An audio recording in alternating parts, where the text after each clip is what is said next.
여러분 안녕하십니까? 오늘의 미국 팩트체크 강혜신입니다. 오늘은 여러분들께 민주당과 공화당 전당대회에서 있었던 일들에 대한 팩트체크를 좀 하겠습니다. 그런데 너무 많은 연사들이 나와서 사실과 다르거나 아니면 사람들이 오해할 수 있는 말을 했기 때문에 오늘 저는 공화당과 민주당의 대선 후보, 현 대통령과 조 바이든 전 부통령이 한 말 가운데서 팩트체크만 하겠습니다. 그런데 이게 팩트체크로서 끝나는 게 아니라 제가 정리를 하면서 쭉 생각을 해봤더니 생각이 저절로 들었습니다. 생각을 한 것이 아니라 이 정도의 팩트체크로 지금 트럼프 대통령과 조 바이든 민주당의 대선 후보가 말하고 있는 주요 쟁점이 어느 정도는 정리가 되겠다 싶었습니다. 그래서 아마 오늘 여러분들께서 이 팩트체크라는 제목과는 상관없이 오늘의 미국의 바로 오늘 이 부분을 들으신다면 앞으로도 계속 선거 전까지 이어질 어떠한 이슈에 대해서 핵심이라고 할까요? 아니면 굵은 줄기라고 할까요? 그 정도는 충분히 파악을 하신다고 생각을 하겠습니다. 그래서 먼저 공화당 전당대회에서 트럼프 대통령이 한 말에 참과 아니면 완전 거짓, 또 완전 거짓에서 false에서 좀 사람들이 오해할 수 있도록 얘기를 했다던가 뭔가를 좀 잘못 해석을 했다던가 그런 부분으로 먼저 말씀을 드리고 민주당을 말씀을 드리겠습니다. 제가 공화당부터 말씀드리는 이유는 지금 미국은 굉장히 위험한 시기입니다. 포틀랜드에서 Black Lives Matter 시위를 하는 사람들과 트럼프 대통령을 지지하는 사람들 간에 큰 격돌이 있었고 그 격돌 가운데서 결국은 한 사람이 숨졌습니다. 이 내용도 아직까지는 완전히 정확하진 않습니다. 그렇기 때문에 봐야지 되는데 중요한 것은 트럼프 대통령을 지지하는 사람들이 1000명 이상 모였다는 것. 버스에 버스를 타고 그리고 대체로 트럼프 대통령을 지지하는 사람들이 총기를 가지고 다니는 경우가 많습니다. 그래서 포틀랜드에서의 이 사건이 이번이 끝이 아닐 수도 있는 것이고 이로 인해서 미국에 지금 폭력이 많이 일어나면은 트럼프 대통령에게 더 좀 어느 정도 유리할 것이라고 보는 게 평범한 시각입니다. Law and Order라고 해서요. 그래서 아무튼 이 여러 가지 중요한 문제들에 접하면서 여러분들께 전해드리겠습니다. 먼저 트럼프 대통령이 공화당 전당대회에서 경찰 기금에 대해서 조 바이든 후보가 얘기한 것에 대해서 틀리게 말한 부분부터 전해드리겠습니다. 경찰 간단히 전해드리겠습니다. 왜냐하면 이 가운데서 오늘 제가 여러분들께 처음 전해드리는 내용도 있고요. 아니면 또 오늘의 미국 정규 방송 내지는 주말의 위크엔드 에디션에서 이미 전해드렸던 부분도 있기 때문에 그저 이미 알고 계시는 내용이라면 한번 쭉 정리를 하신다라고 생각을 하시고요. 제가 이슈별로 오늘 모아놨기 때문에 참고가 되셨으면 합니다.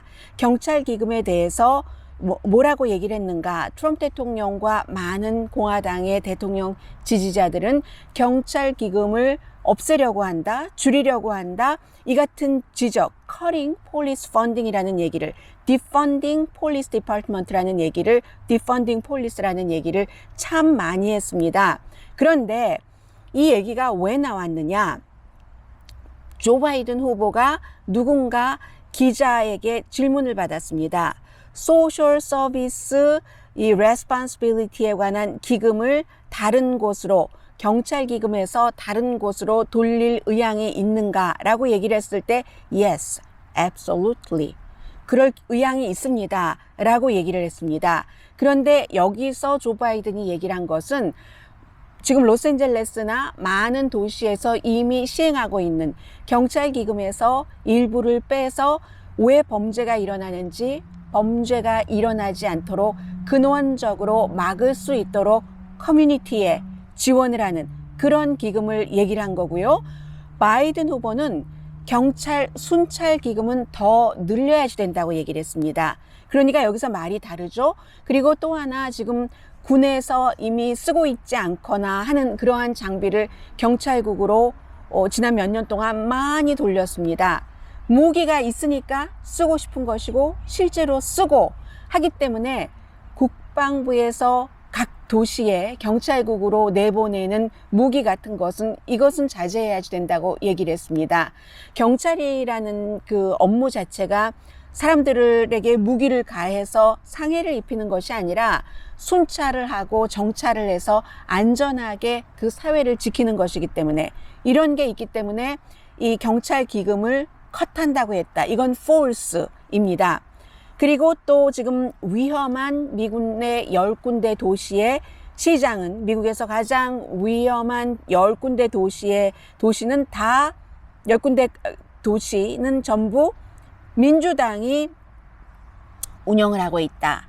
그렇기 때문에 수십 년 동안 민주당이 운영을 했었던 곳이다. 그래서 이렇게 무법천지가 되는 것이니까 법과 질서를 지켜야 된다라고 얘기를 했습니다. 그런데 도시의 범죄라는 것은 뭐 민주당이 많다, 공화당이 많다 해서 일어나는 것이 아니죠. 당연히 도시가 교육을 많이 받은 사람, 그리고 뭔가 산업이 집약된 그런 곳이기 때문에 서비스와 농업이 아니잖아요. 그렇기 때문에 뭐 확실한 공장식의 제조업도 아니고 도시에선 땅값이 비싸니까 그렇게 할 수도 없고 하기 때문에 인구가 많은 것이 사실이고 또 특히 교육을 많이 받은 인구 가운데서는 민주당이 많은 것도 사실입니다. 그런데 범죄가 많이 일어나는 게 민주당이 정치를 하기 때문에 그렇다라고 말하기는 너무 단순한 거죠. 범죄가 일어나는 요소는 너무 많이 있는 겁니다. 민주당 성향의 사람도 있는 것이고 아니면 뭐 여러 가지 내용들이 있잖아요. 사회, 경제적인 요소 그런 것들을 감안하지 않았기 때문에 문화적인 그런 것도 있고요. 그렇기 때문에 이렇게 말하기는 힘든 것이다. 그런 것이고요. 그리고 트럼프 대통령이 범죄가 요즘에 늘어나고 있기 때문에 폭력 범죄가 본인이 10년을 감옥에 가두게 하겠다. 예를 들어서 모뉴먼트요. 어떠한 그 국가에서 지정한 유물 유적지를 훼손한다던가 하는 경우는 10년 징역형에 처하도록 내가 사인을 했다라고 전당대회에서 얘기를 했습니다. 이것은 법을 좀 과장해서 얘기를 한 겁니다. 트럼프 대통령이 그 같은 것에 이제 사인을 한 것이 행정명령에 사인을 한 것이 사실입니다만은 맥시멈 최고 형량이 10년이라는 것이고 그리고 모든 그 모뉴먼트리요 같은 것에 뭐 예를 들어서 뭐 페인트 칠을 했다던가 그럴 때마다 누구에게나 다 10년을 징역형을 뭐 구형을 한다던가 그런 쪽으로 간다던가 하는 것은 절대 아니거든요. 그리고 또 하나 이미 국가의 모뉴먼트에 대해서 어떤 해를 입혔을 때는 처벌하는 법이 존재를 합니다. 다만 최근에는 지금까지는 그것을 역사적으로 모뉴먼트로 지켜왔었던 것을 시의회라든가 관계 당국이 협의를 하고 그 주민들의 의견을 들어서 그래서 이제 로버트 리 장군의 동상을 내린다던가 아니면 프린스턴 대학 같은 곳에서 역시 그 비슷한 일들을 하는 그런 것들이 있는 것이지 그냥 마구잡이로 내리는 것은 절대 아닙니다. 그렇기 때문에 무조건 뭔가 피해를 입히는 사람에게는 10년형을 구형한다. 이것도 과장된 것이고요.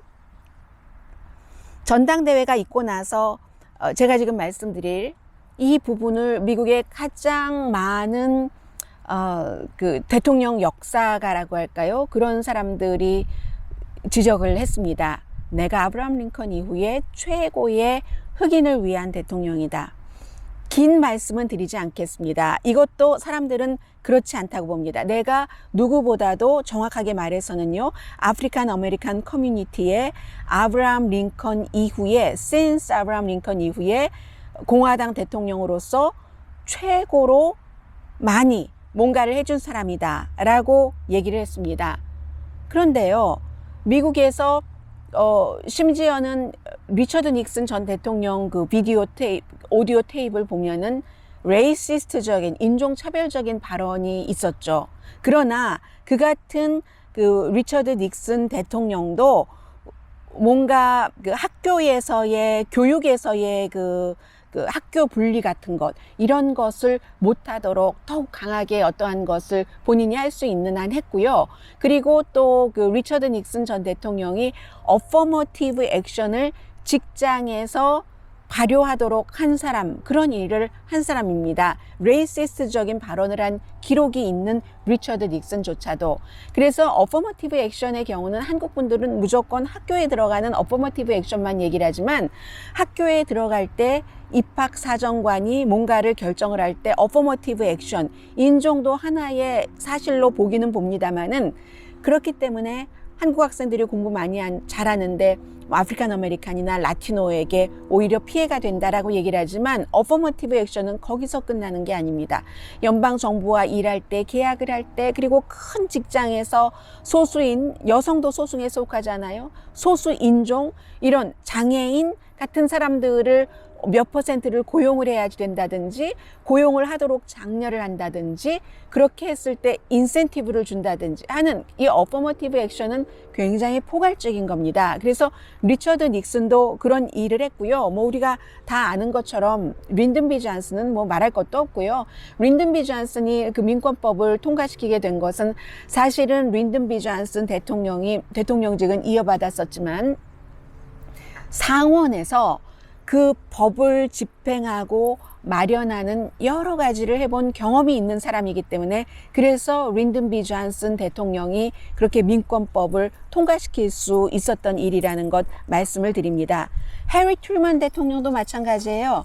해리 트루먼 대통령이 그 군에서의 어떠한 그 인종 분리 같은 것을 없애는데 굉장히 힘을 썼던 그런 일들을 한, 지금까지 그 트럼프 대통령 이전에 많은 대통령이 있었다. 트럼프 대통령이 아브라함 링컨 이후에 내가 최고로 아프리칸 아메리칸 커뮤니티에 많이 뭔가를 해줬다 하는 전당대회에서의 얘기는 사실과는 다르다고 봅니다. 그리고는 이제 또 이게 아프리칸 아메리칸에 관한 얘기하고 하는 것이 다 블랙 라이브스 매터, 시위, 이런 것들이 있기 때문에 있는 건데, 굉장히 국방력을 강화했다는 것을 강조를 하면서 트럼프 대통령이 We have spent, 지금까지 2조 5천억 달러를 완전히 우리의 군을 리빌드 하는데 지금까지 써왔다고 얘기를 했습니다. 이게 내가 이 대통령이 되고 나서 보니까 정말 국방 이 분야가 형편없어서 내가 그렇게 했다라고 하는데, 이것은 대체적으로 false, 대체적으로 사실이 아닙니다. 이 2조 5천억 달러라고 하는 돈은요, 트럼프 대통령 들어와서 지난 4년 동안의 미국 국방비의 총액입니다. 그러면 국방비가 총액을 가지고 전부 국방의 어떤 새로운 것을 리빌드 하는데 그 돈을 다 쓰면 군인들 봉급은 어떻게 해주고 어떤 새로운 뭔가를 기술을 개발하고 하는 것은 다 어디서 충당을 했겠습니까? 그렇기 때문에 이건 아니고요. 지금까지 트럼프 대통령이 얘기한 completely rebuilding our military 할 때 쓴 돈은, 말하자면 장비를 업그레이드 했다는데 제일 많이 썼다는 얘기인데, 그 돈은 액수가 얼마냐면은 5,625억 달러. 5,625억 달러입니다. 5,625억 달러와 2조 5천억 달러와는 굉장히 차이가 있다는 것 말씀을 드립니다. 그리고 이제 그 밖에 뭐 밀리터리 군인들에 관한 것, 장비를 계속 업데이트하고 또 뭐 관리하는 비용, 이런 것들이 있잖아요. 그런 많은 비용들이 있는데, 대체적으로 무기 문제도 그 과거와 비슷하다. 국방비가 많이 늘어나기는 했어요. 늘어났지만 이런 새로운 그 무기 같은 것에 대해서는 과거 행정부와 비슷해서 하던 것을 좀 지속을 했다. 이렇게 전문가들이 보고 있습니다. 제가 앞에 그 말씀을 안 드렸네요. 제가 지금 이 팩트 체크를 하고 있는 것은 폴리티팩트라는 곳과 요즘에 그 팩트 체크를 안 하는 곳이 없잖아요. 이 폴리티팩트는 뭐 USC 그 저널리즘 스쿨이라든가 많은 곳과 같이 하고 있고, 그리고 많은 매체에서 다 이렇게 팩트 체크를 한 것을 종합을 해서 하는 것이고, 제가 나중에 방송을 올리고 나서 조금 시간이 지나면 지금 말씀드리고 있는 이런 모든 부분들의 근거가 무엇인지를 유튜브 이 아래 그 메모란에 링크를 전부 해놓겠습니다. 그리고 또 트럼프 대통령이 전당대회에서 학교 선택에 대해서 말을 했습니다. 조 바이든 후보는 학교 선택권을 막는다. 이 부분은 한국 분들도 많이 관심이 있는 그런 부분입니다. 바이든이 스쿨 선택에 반대한다고 얘기를 했고, 바우도 했고, 그리고 차터 스쿨도 문을 닫겠다고 했다라고 얘기를 하면서 이것은 아프리칸 아메리칸과 히스패닉 어린이들에게 아주 나쁜 것이다. 이것도 오해를 사람들이 할 만한 그런 발언입니다. 바이든의 그 교육 정책의 이 부분에 관한 플랫폼을 보면은요, 여러 가지 학교를 선택할 수 있는 선택권에 관한 것이 있고, 그래서 이제 비영리 차터 스쿨을 포함을 해서요, 또 공립 매그넷 스쿨을 포함을 했습니다. 또 본인이 살고 있는 그 지역에서 학교를 선택할 수 있도록 하고 있는 것인데, 다만 공공교육기금을 그 프라이빗 스쿨 등록금에 쓰는 것, 사립학교 등록금에 쓰는 것에는 반대를 합니다. 공립학교 공공교육기금을 사립학교 등록금에 쓰는 것은 반대를 합니다. 또 이제 그 프라핏이 나는 그런 이윤이 있는 차터 스쿨에도 공공교육기금을 쓰는 것에는 반대를 합니다. 그래서 mostly false라고 말씀을 드렸습니다. 또 하나 공화당 전당대회에서 가장 이번에 강조했던 것이 God과 낙태입니다.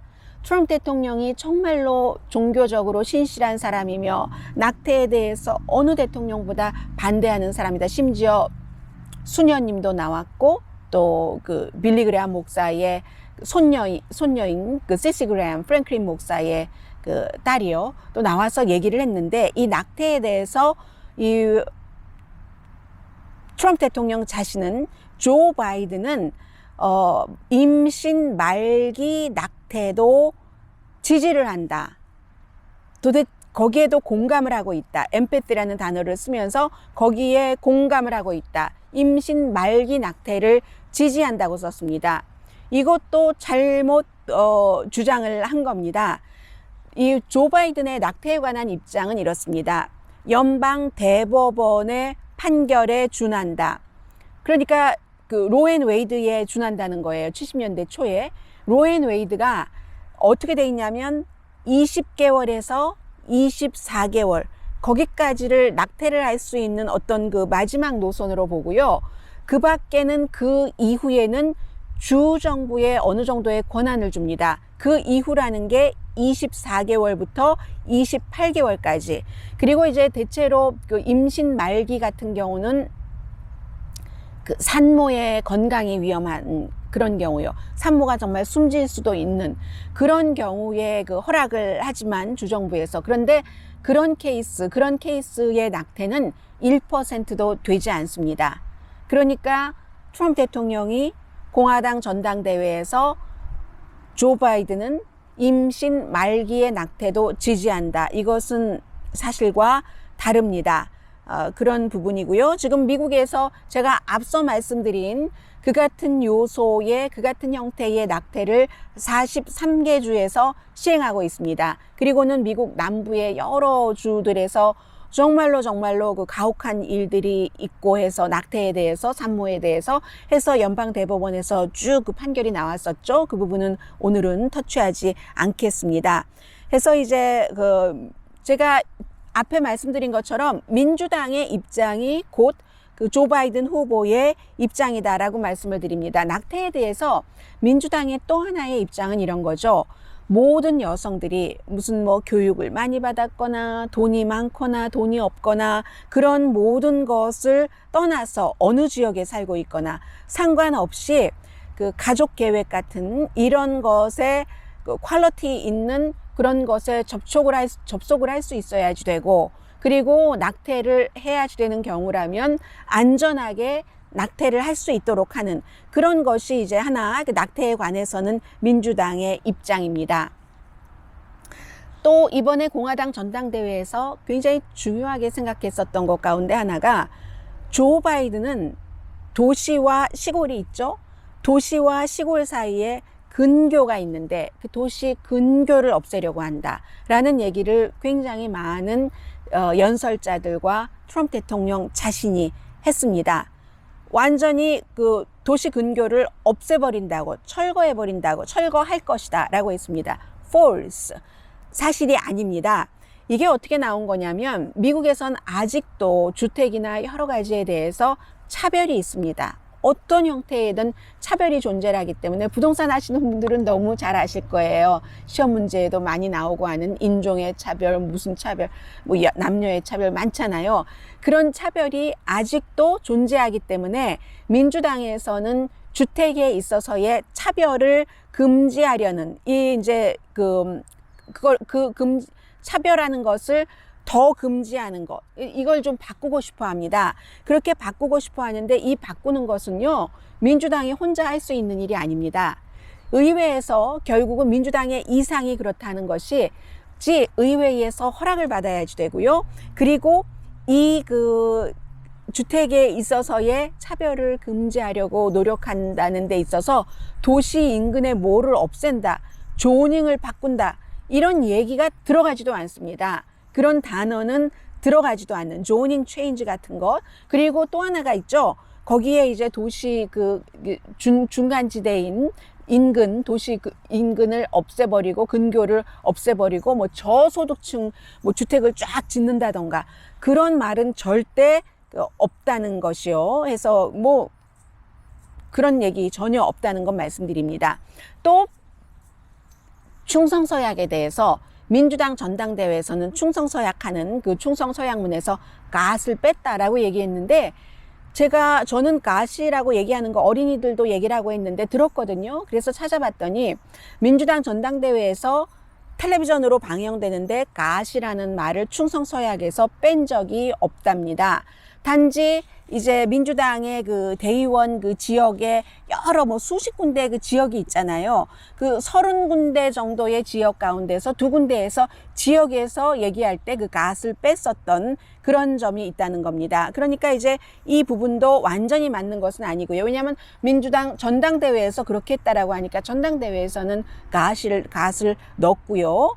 그리고 트럼프 대통령이 가장 공화당 지지자들 가운데서는 잘했다라고 인정을 받고 있는 것이, 보수 대법관을 임명을 2명이나 했고, 또 연방 대법관이요. 그리고 연방뿐만이 아니라 이제 연방 뭐 판사라든가 뭐 항소법원 판사라든가 많이 지명을 하고 임명을 하고 했는데, 미국에 이제 판사라든가 여러 가지 그 제도가 있잖아요. 무슨 뭐 선출직도 있고 뭐 때로는 가끔 아닐 경우도 있고 하는데, 그래서 이 선출직일 경우는 연방 대법원과 연방 판사와 그리고 항소법원 판사가 대통령이 지명을 하고 의회에서 인준을 하면 그 사람들은 평생인 겁니다. 연방 대법관들만 그런 게 아니라 그 사람들은 평생인데, 트럼프 대통령이 내 임기 1기가 끝나기 전에 몇 개월 남지 않았습니다. 본인이 300명이 넘는 연방 판사를 이제 다 지명하고 임명하는 것을 끝낼 것이다라고 자랑스럽게 얘기를 해서 박수를 받았습니다. 그런데요, 지금 대통령이 지명을 하고 의회의 상원의 인준을 통과한 연방 판사가 200명 조금 넘거든요. about 200명입니다. about 200명의 연방 판사가 있는데, 얼마 남지 않았는데, 지금 거의 4년을 해왔는데 몇 개월 안 남았는데 어느 사이에 크리스마스 때 끝나죠. 또 무슨 뭐 지금 선거도 있죠 하는데 어느 사이에 100명을 채웁니까? 지금까지 해왔던 것의 반을. 이것은 과장됐다라고, 아니 과장됐다라기보다 너무 낙관적으로 본다? 이렇게 말씀드릴까요? optimistic하다. 이 300명이라는 넘버는 optimistic하다라고 보겠습니다. 그리고 이제 경제 쪽으로 가면은요, 전당대회에서도 트럼프 대통령이 바이든은 약속을 했다, 서약을 했다. 미국의 오일, 석탄, 쉘 가스, 내추럴 가스 같은 것을 다 이제 생산을 없애버린다고 이렇게 얘기를 했다라고 얘기를 했거든요. 오하이오, 텍사스, 노스다코타, 오클라호마, 콜로라도, 펜실베니아, 뉴멕시코에서.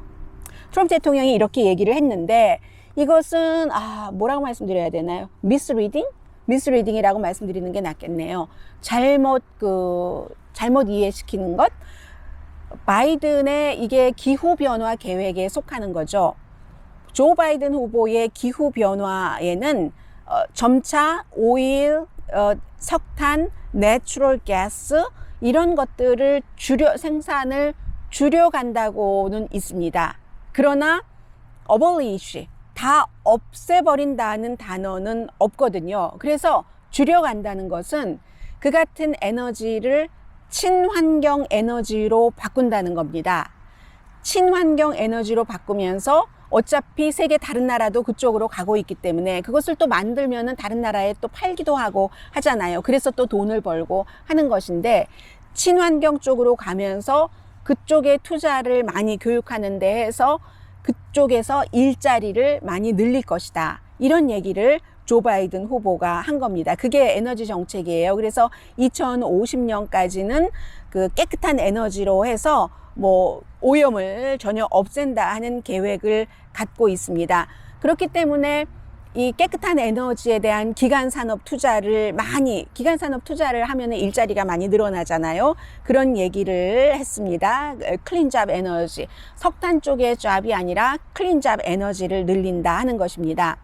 그리고 나프타와 중국에 대한 무역에 관해서 트럼프 대통령이 얘기를 하기를 바이든 후보는 나프타, 북미주 자유무역협정, 이것 지금 캐나다, 멕시코와 미국과 같이 하고 있는데 되다가 말다 해요. 완전히 완성은 안 됐습니다.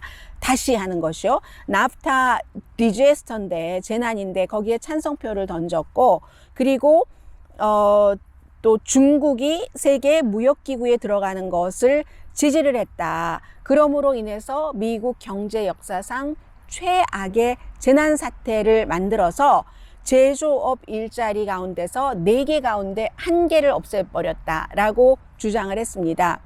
이것은 정확도가 약간 혼선됐다고 보시면 됩니다.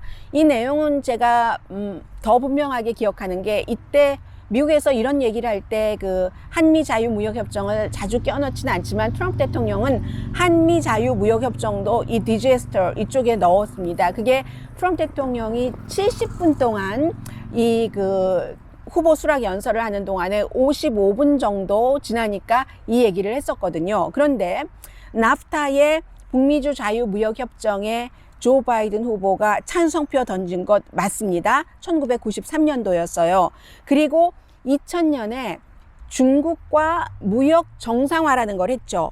그러니까 리차드 닉슨이 국교 정상화를 했고 이제 중국과 무역 정상화라는 것을 해서 그래서 그 나프타라든가 중국과의 무역 정상화가 미국의 제조업 일자리를 줄인 것은 사실입니다. 트럼프 대통령 말이 맞습니다. 그런데 4명 가운데 1명 줄어든 건 아니고 여러 가지 자료를 종합해 보면 5명 가운데 1명은 약간이네요. 줄어들었는데 그런데 제조업만 보면은 안 되죠. 왜냐하면 제조업 이외의 다른 분야, 서비스라든가 제조업이 아닌 더 고급스러운 분야라든가 그런 곳에는 일자리가 늘어난 것도 있기 때문에 그래서 이게 제조업 그 부분 분야만 갖고 일을 봐서는 안 된다. 그리고 미국에서 오래 살고 계시는 분들은 다 알고 계시는 일입니다. 미국이요. 어느 때인가부터 물건이 너무 싸져서 저도 방송하면서 여러분들께 여러 번 말씀드리는데 볼펜 살 때도 너무 싸서 미안하고 이거 어떡하나 중국에서 오는 거라고 하는데 이 사람들은 어떡하지 이런 생각을 많이 하잖아요. 그런 형태로 미국 사람들이 그 멕시코와의 자유무역협정 또 중국과의 또 무역 정상화 때문에 물건을 굉장히 싸게 썼어요. 너네가 잘하는 거 공장에 굴뚝 내면서 너네가 좀 만들어. 그러면 우리는 그것을 싸게 사줄게. 대신에 다른 것을 주고 이런 형태로 해서 이게 그렇게 간단하게 재단될 문제가 아니다라고 말씀을 드립니다.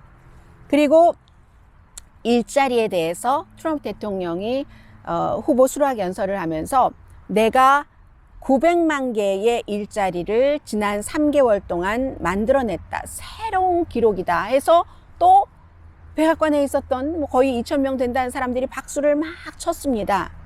그런데요, 900만 명은요, 코비드 19으로 인해서 잃어버린 일자리 2,200만 명의 반도 되지 않습니다. 약 40%를 회복을 한 거예요. 잃어버린 일자리에. 그런데 새로 일자리를 900만 개를 늘렸다고 새로운 기록, A new record라고 트럼프 대통령이 얘기를 했습니다. 2월 달에 미국에서 일하는 사람이 1억 5천만 명이 넘었거든요. 미국 인구가 뭐 3억 4천만 명 정도 된다고 할 때 1억 5,240만 명이 일을 하고 있었습니다. 그러다가 4월 달에는 3월 중순, 3월 말부터 이제 문을 닫기 시작했기 때문에 경제가 줄어들어서 뭐 1억 3천만 명 정도, 1억 3천 30만 명 정도가 일을 했다가 7월 달에 그게 늘어나서 1억 3,960만 명 정도가 됐거든요. 그렇기 때문에 트럼프 대통령이 일자리를 늘렸다가 아니라 잃어버린 일자리의 40%를 회복했다라고 말해야 제대로 된 말인 겁니다. 그리고는 이제 이 캠페인 내가 대통령 되기 전에 할 때 도청했다. 이 얘기는 이제 계속 하고 있는데 이 부분에 대해서는 바이든과 오바마 바이든 행정부가 내 캠페인을 도청을 하다가 잡혔다라고 했는데 그게 지금 트럼프 행정부 들어와서 특히 이 윌리엄 바 법무장관이 여러 가지로 그렇게 그쪽으로 가려고 노력을 하고 조사를 하고 했는데도 아무도 그 점에 대해서 기소된 사람이 없고 이 전에 로버트 멀러 그 특별검사가 수사를 했거나 FBI 수사 결과 트럼프 대통령 캠페인 측에서 일하던 사람, 기소된 사람은 그대로입니다. 트럼프 대통령이 완전히 사면이 아니라 감면해준 사람은 그 형량을 그런 사람은 있지만요. 이것은 지금 법무부에서 조사를 했어도 또 여러 그 독립기구에서 조사를 아무리 했어도 그리고 초당적인 연방 상원에서 조사를 했어도 결론은 하나입니다. FBI가 당시 이 러시아가 미국 대선에 개입을 한다고 파악을 하고 수사를 한 것이 오바마와 그 바이든의 압력에 의한 것이 아니었다. 물론 한번 어떤 경우에 그 오바마 대통령이 그 당시에 그 관계자에게 그 지금 어느 형태로 나가고 있는지 나에게 알려달라. 내가 관여는 전혀 안 하겠다. 그러나 대통령으로서 이것은 알아야지 되지 않겠느냐 해서 그런 보고를 받은 적은 있습니다. 그런데 오히려 오바마는 나중에 후회를 했다고도 사람들이 얘기를 하는데 거기서 개입을 하고 더 많이 개입을 하고 하면은 오해만 받고 또 그 당시에 힐러리 클린턴이 무난히 대통령에 당선이 되리라고 생각을 했기 때문에 거기에 정치적인 개입을 하지 않기도 했습니다. 그런데 지금 이거 false인 거예요. 초당적인 상원 그 조사위원회에서도 그런 일이 없다. 그럼 왜 도청이 아니라 연방 그 피사라는 그런 특수 법원에서 영장을 받고 트럼프 대통령 캠프에서 일하던 사람들이 다 그렇게 기소된 사람들이 러시아와 뒤로 통한 사람이에요. 마이클 플린 첫 번째 그 국가안보보좌관은 러시아에서도 돈 받고 터키에서도 돈 받고 사람들과 접촉하고 안 했다고 하고 폴 매나포트도 마찬가지고 다 그랬거든요. 그러니까 러시아 사람들과 러시아 미국의 적국이잖아요. 이렇게 할 때 그런데 또 왜 또 다 또 트럼프 타워에 살고 있거나 이러니까 연방 그 피사 그 특수법원에서 영장을 발부받아서 그것도 얼마 만에 한 번씩 다시 발부받아야 됩니다. 다시 발부받을 때는 똑같은 사람에 대해서 그 감청을 하더라도 스파이라고 안 하죠. 그렇게 한다고 하더라도 다른 이유를 대야지 됩니다. 지난번과 그렇게 해서 했었던 것이기 때문에 이것도 사실과 다르다. 법무부 조사에서도 그렇다라고 못 찾아냈어요. 결국은 법무부 조사에서도. 그렇기 때문에 그 트럼프 대통령을 지지하시는 분들이 트럼프가 당선되자마자 오바마와 힐러리 클린턴이 감옥에 간다 하는데 아직까지도 영원히 안 갈 겁니다. 그리고 이 바이든은 이분 그 쌓아놓은 멕시코와의 장벽, 그 벽도 무너뜨린다라고 얘기를 했다. 바이든이 그렇게 얘기를 했다고 하는데 이것도 false입니다. 바이든은요, 멕시코 벽에 대해서는 어떤 입장이냐면은 어떠한 뭐 꼭 벽은 아니고 월은 아니고 barrier 정도, 뭔가 울타리는 뭐 그 전에도 있었으니까요. 울타리 같은 거 짓는 것에 반대하지 않고요. 그리고 또 이미 지어놓은 그런 구조에 대해서 그 구조에 대해서 다 없애버리겠다 이런 말도 한 적이 없습니다. 그리고 이제 트럼프 대통령이 300마일을 지금까지 멕시코와 미국 사이에 장벽을 쌓았다라고 얘기를 했는데요. 이것도 wrong. 사실과 다른 얘기입니다. 3년 넘었지만 멕시코 벽을 쌓은 거는 5마일밖에 안 돼요. 진짜 믿기 힘들 정도로 5마일밖에 안 됩니다. 그래서 스티브 배넌 같은 사람이 장벽 쌓는다고 돈 모으다가 결국은 사기 혐의로 지금 기소가 됐잖아요. 본인은 부정을 하고 있지만 5마일밖에 안 되고 나머지는 이미 그 예전에도 있었던 뭐 울타리 뭐 그냥 대강 쳐놓은 경계하라고 그런 것들을 뭐 무너진 거 구멍 난 거 보수하고 했었던 것이거든요. 그렇기 때문에 300마일을 지었다 하는 것은 아닙니다. 또 이제 헬스케어에 대해서 말씀드리겠습니다. 이 부분은 여러분들 조금 처음 들으시는 분들도 계실 것 같아요. 그 바이든이 불법 체류자에게도 헬스케어 혜택을 준다고 얘기를 했다는 겁니다. 헬스케어 달러를 일리걸 이미그런트한테 쓴다고 얘기를 했다.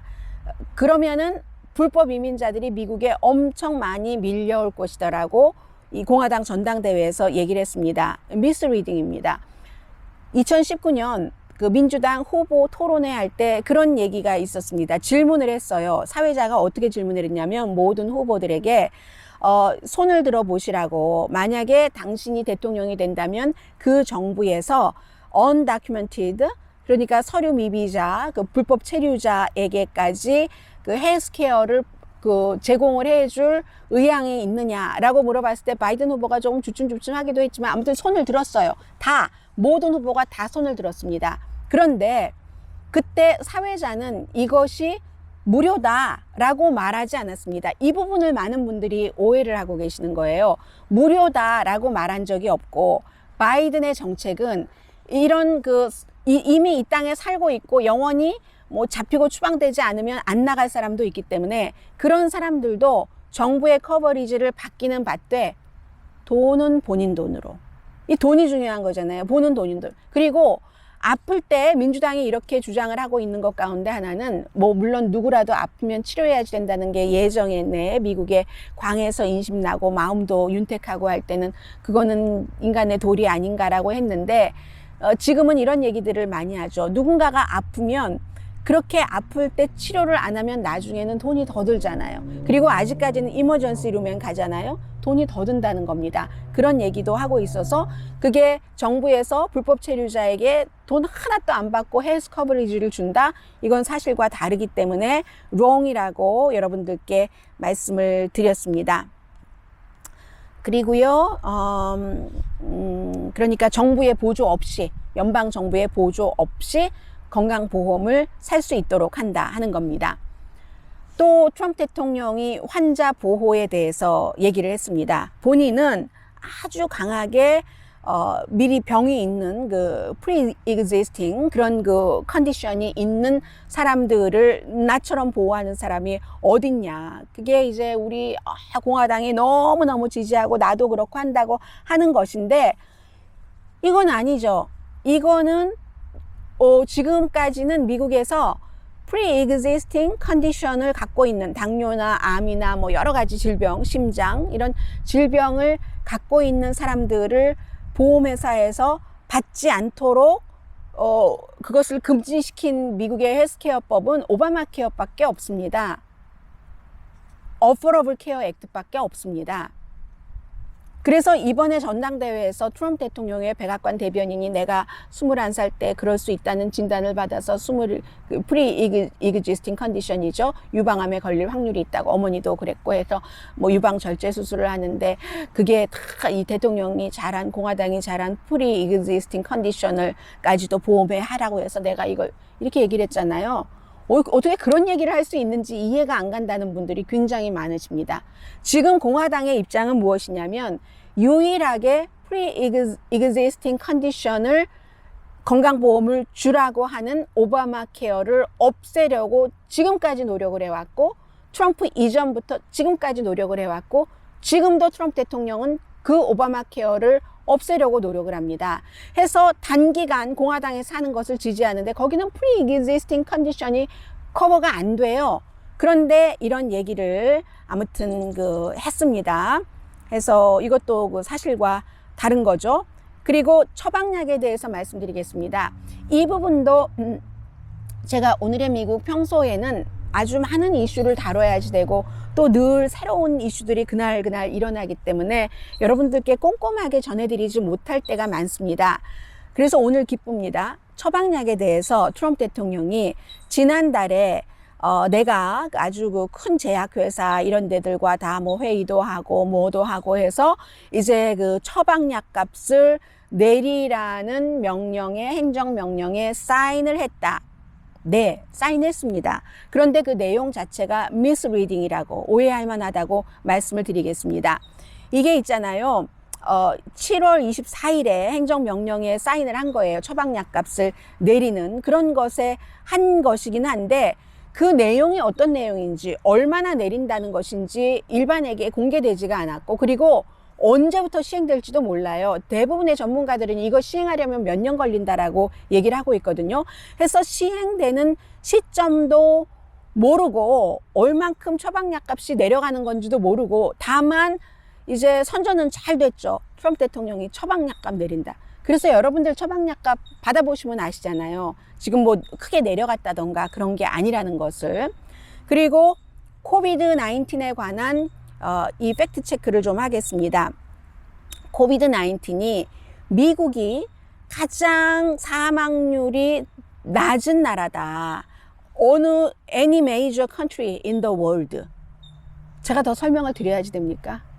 유러피언 국가가 미국보다 뭐 거의 3배 더 많이 사람들이 숨지고 한다고 하는데 설명 안 드려도 될 것 같습니다. 보통 계산을 할 때 인구 10만 명당 몇 명이 숨졌는가 이렇게 볼 때 미국은 디벨롭된 그런 국가 가운데서 한 5번째 정도는 되거든요. 한국과 비교해서도 뭐 테스트도 더 많이 했다는데 그 테스트도 마찬가지잖아요. 인구 몇 명당 몇 명을 했느냐, 이런 것이 중요한 거잖아요. 백신에 대해서 we will produce a vaccine before the end of the world or maybe even sooner 라고 들으신 것처럼 그대로 올해 말 그 이전에라도 백신을 개발할 수 있다. 이것은 개런티는 안 된 것이다. 물론 지금 빨리 하고 있어요. 빨리 하고는 있지만 대부분의 전문가들은 빠르면 내년 초, 뭐 내년 초와 올해 말 그 이전 그다지 차이가 없다고 생각하시면 그거는 그렇다고 보더라도 어쨌든 개런티는 없다. 근데 문제는 더 중요한 걸 항상 말씀을 드리고 싶은데 지금 3단계 하고 이러는 과정에서 어느 정도 안전하다 하는 것까지는 나왔는데 안전하다 해서 끝나는 것은 의미가 없잖아요. 얼마나 효능이 있는가? 일단은 안전한데 이게 부작용은 어떻게 되지? 그런 부분들이 아직까지 모르는 부분이고요.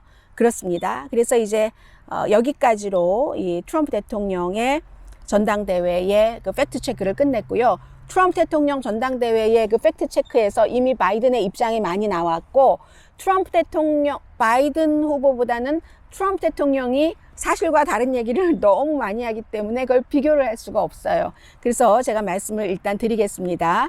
바이든 후보의 전당대회에서의 팩트 체크입니다. 바이러스에 대해서 트럼프 대통령에 대해서는 본인은 픽션보다는 팩트에 기반을 한다 하는 얘기를 했고, 지금까지 그날이 8월 20일이었거든요. 후보 수락 연설을 한 날이.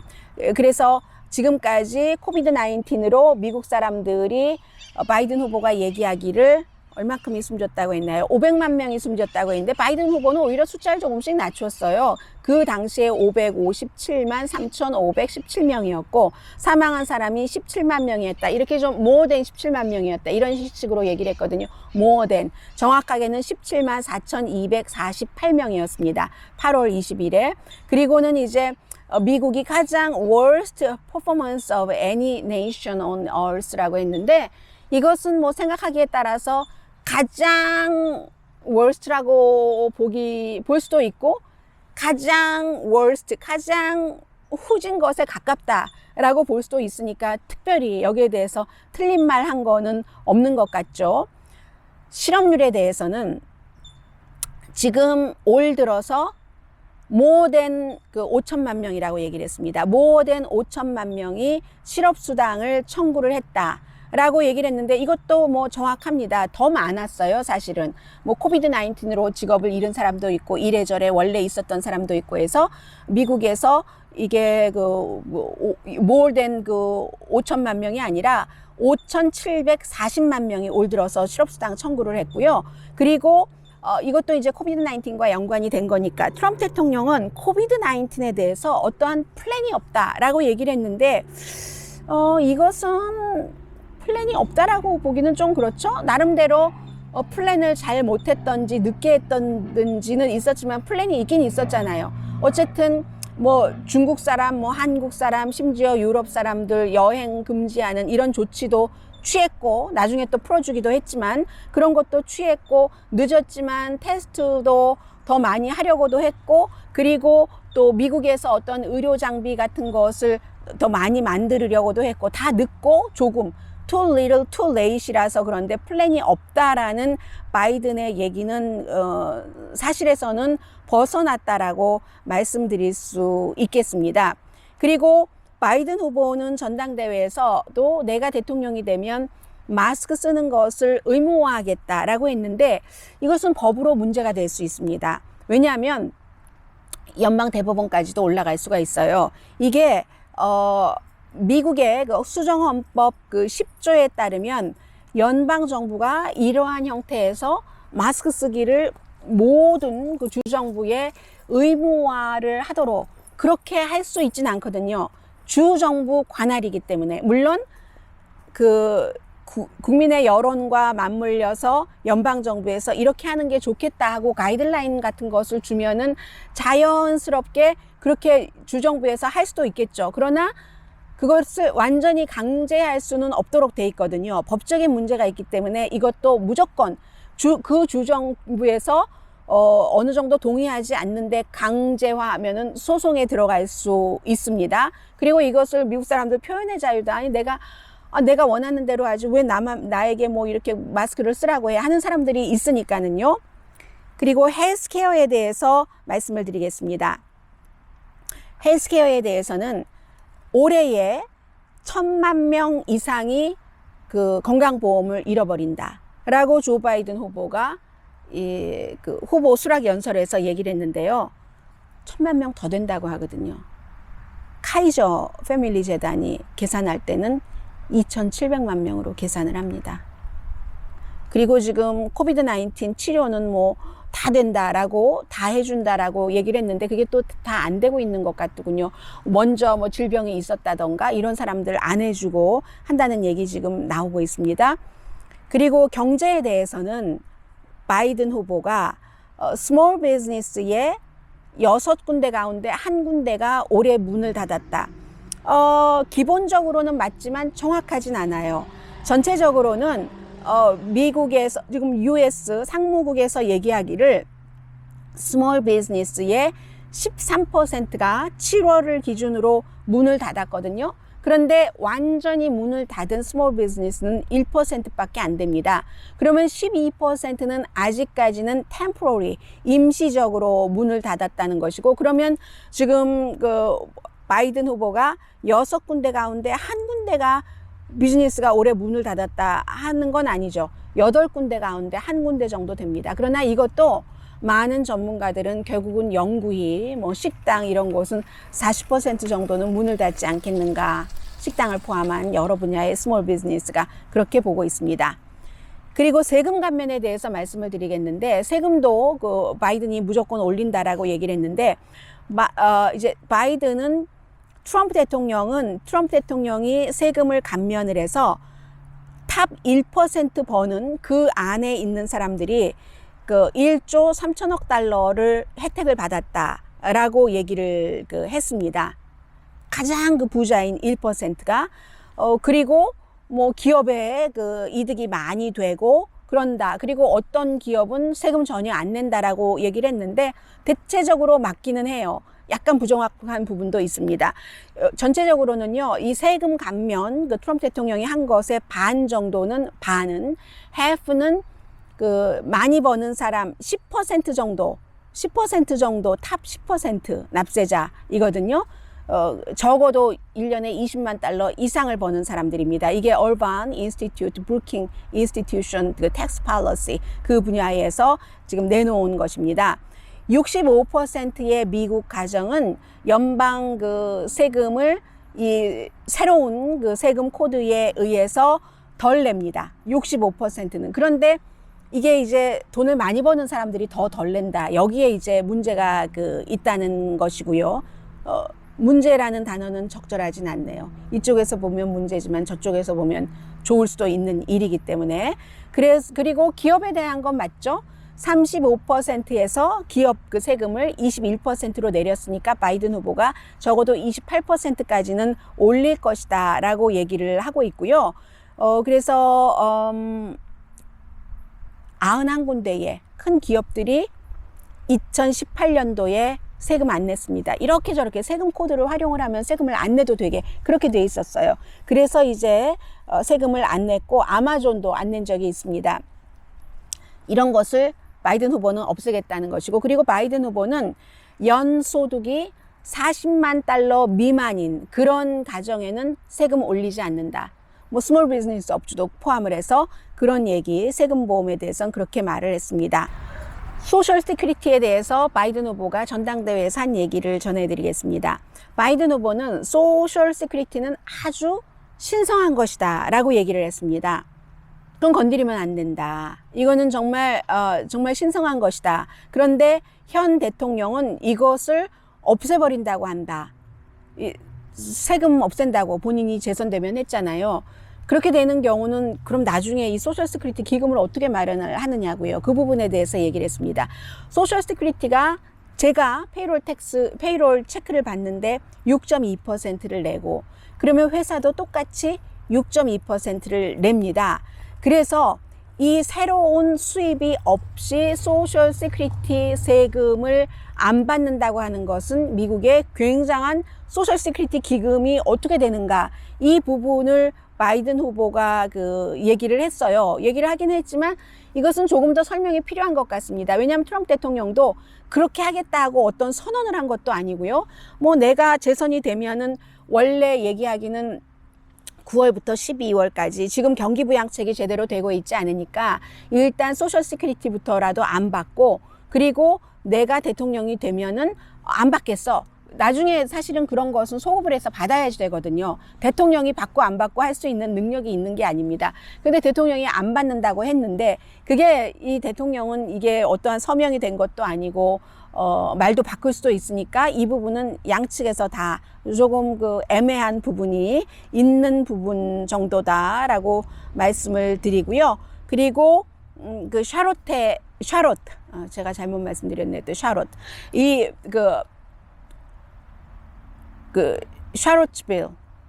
샤롯 다른 데죠. 여기는 샤롯빌이죠. 샤롯빌. 이 버지니아의 샤롯빌에서 저기에도 좋은 사람이 있다. 이게 인종차별 없애야지 된다고 시위하는 사람과